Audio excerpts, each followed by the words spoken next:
The late afternoon sun hung low over the cracked concrete driveway of 47 Maple Lane, turning everything the color of weak tea. Alex Carter knelt in the narrow strip of dirt that passed for his front garden, sweat darkening the back of his faded gray t-shirt. His hands moved automatically, pulling stubborn dandelions, pressing marigold seedlings into place, brushing soil off calloused fingers. At 34, Alex had the body of someone who lifted toddlers and grocery bags more often than barbells, but the quiet focus in his hazel eyes belonged to a man who'd learned to find peace in small, controllable things. Like dirt. Like things that grew when you treated them right. Inside the house, 8-year-old Mia was supposed to be doing her reading log. Instead, she was probably building another pillow fort empire in the living room. Alex didn't mind. Some days survival meant letting the small rebellion slide.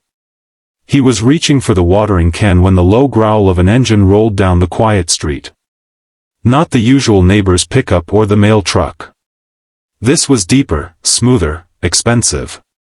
A black Maybach GLS 600 eased to the curb like it was doing the neighborhood a favor by visiting. Tinted windows. Chrome so polished it hurt to look at. Alex straightened slowly, wiping his forehead with the inside of his wrist, leaving a brown streak. The driver's door opened. Out stepped a woman in a charcoal pantsuit that probably cost more than Alex's last 3 months of rent. Sleek black hair pulled into a low knot. Red soles on her heels flashing like warning signals. She removed oversized sunglasses and scanned the little house, the peeling porch paint, the single tomato plant tied to a stake with an old shoelace. Then her gaze landed on Alex. For 2 full seconds neither of them moved. Alexander Carter? Her voice was calm, clipped, Boston Irish edges worn smooth by years of boardrooms. He nodded once, cautious. That's me. She walked up the short path in heels that should have sunk into the soft dirt but somehow didn't. Stopped 3 feet away. Close enough for him to catch the faint scent of bergamot and money. I'm Elena Voss, she said. The name hit like cold water. CEO of Voss Dynamics. The woman whose face appeared on Forbes covers, Bloomberg panels, and every tech conference stage from San Francisco to Dubai. The one who just closed a $4.2 billion acquisition that made headlines for 3 days straight. Alex blinked. Okay. You don't remember me, she stated. Not a question. Should I? A small, private smile touched the corner of her mouth. Apparently not. But you should. 8 years ago. Flight 1197, Boston to Chicago. Seat 17A. You gave me your sandwich. He stared. She tilted her head. I was having a panic attack at 30,000 feet. First major board presentation the next morning. I hadn't eaten in 18 hours. You noticed. You handed me half your turkey club without a word. Then you went back to your crossword like it was nothing. Memory flickered. A woman in a sharp blazer, hands shaking so badly she could barely hold the wrapper. Wide dark eyes. He'd been coming back from his grandmother's funeral, still hollowed out, not really in the mood to talk. So he hadn't. Just slid the sandwich across the armrest. That was, you? He asked slowly. That was me. Elena Voss crossed her arms. And today I'm here to settle the debt. Alex let out a short, disbelieving laugh. Lady, it was a sandwich. $6, tops. $7.50 with the bottled water you threw in, she corrected. But it wasn't the sandwich. It was the moment. No one else noticed.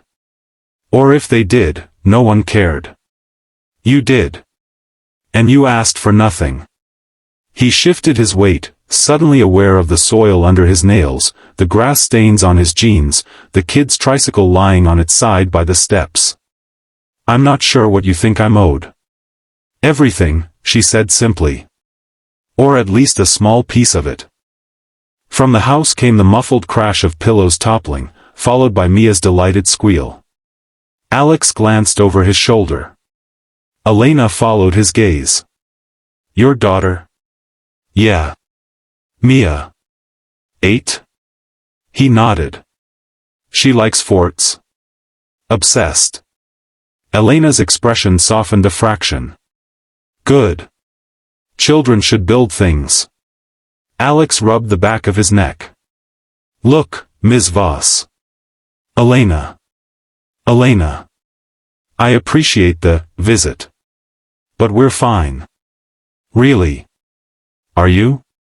She glanced at the house again, sagging gutters, one missing porch spindle, the ancient window AC unit rattling like it was on its last breath.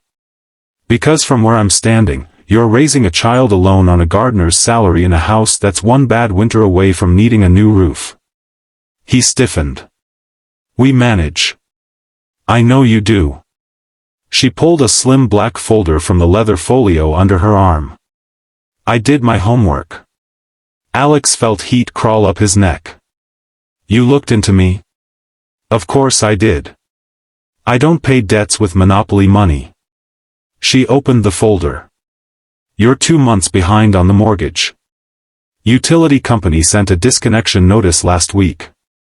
Your truck needs a timing belt and you've been putting it off because the quote was $1,400. Mia's school is asking for $320 in activity fees you haven't paid yet. And, she paused, eyes meeting his, your daughter's asthma medication ran out 3 days ago. You've been stretching the last inhaler. Alex's stomach dropped. He hadn't told anyone that. Not even his sister in Denver. How? I have resources, she said quietly. And I use them. He took a step back, voice low. That's private. I know. And I'm sorry. She closed the folder. But I didn't come here to humiliate you. I came here to make it right. I don't want charity. It's not charity. She pulled out a single sheet of paper and held it toward him. It's a job offer. He stared at the page without taking it. Head of Landscape Architecture and Sustainability for Voss Dynamics' new campus in Austin. Full relocation package. Housing allowance. Private school tuition for Mia. Full medical, dental, vision. Starting salary $187,000 plus performance bonus. You'd report directly to me. Alex laughed again, this time bitter. I mow lawns and plant petunias. I don't run corporate campuses. You designed the rooftop garden at St. Luke's Medical Center downtown. Won a regional award for native pollinator integration. You consulted on the community orchard in Westview Park, on your own time, for free. You taught yourself AutoCAD, irrigation systems, soil science, xeriscaping. You're self-taught and better than half the people I pay 6 figures. He swallowed. That was different. No. It's exactly the same. You make things grow. That's what I need. She tapped the paper. One condition. He waited. You accept help when it's offered. No more stretching inhalers. No more skipping meals so Mia can have new shoes. No more pretending you're fine when you're drowning. Silence stretched between them. Inside, Mia's voice called out, Dad. The fort collapsed again. Alex glanced toward the house, then back at Elena. I need to think about it, he said finally. Take all the time you need. The offer doesn't expire.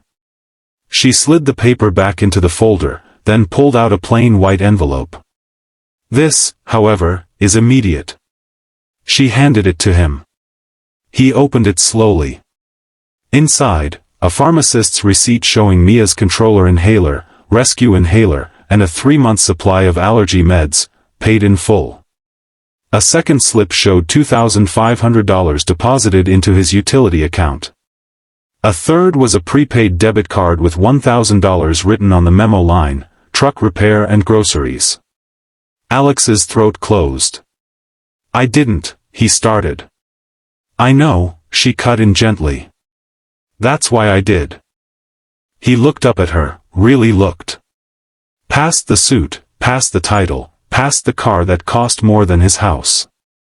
Saw the woman on flight 1197 who'd been terrified and trying not to show it. Thank you, he whispered. Don't thank me yet. She slipped the sunglasses back on. Thank me when you sign the contract and show up in Austin making my campus look like paradise. She turned to leave, then paused. One more thing. She reached into her pocket and pulled out a small, flat object wrapped in tissue. I kept this. All these years. She handed it to him. Alex unfolded the paper. Inside was half a sandwich wrapper, his handwriting in blue pen on the corner, *, breathe. You've got this. *.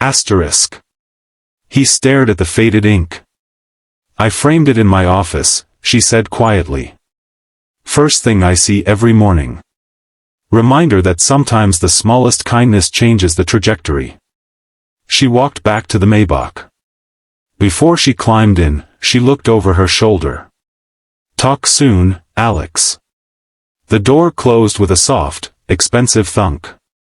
The car pulled away, leaving only the scent of warm leather and possibility behind. Alex stood in the garden holding the wrapper and the envelope, dirt still under his nails. Mia burst out the front door, pillowcase cape flapping. Dad! Who was that fancy lady? He looked down at his daughter, messy ponytail, missing front tooth, eyes bright with curiosity. That, he said, voice thick, was someone paying back a very old favor. Mia tilted her head. Did you do something cool? He smiled, small, real, the first real one in weeks. Yeah, kiddo. I shared my lunch. He scooped her up, kissed the top of her head, and carried her inside. Tomorrow he'd call Elena Voss. Tomorrow he'd say yes. But tonight? Tonight he was just a dad, standing in his little garden, watching marigolds catch the last light, feeling, for the first time in a long time, like something new might finally grow.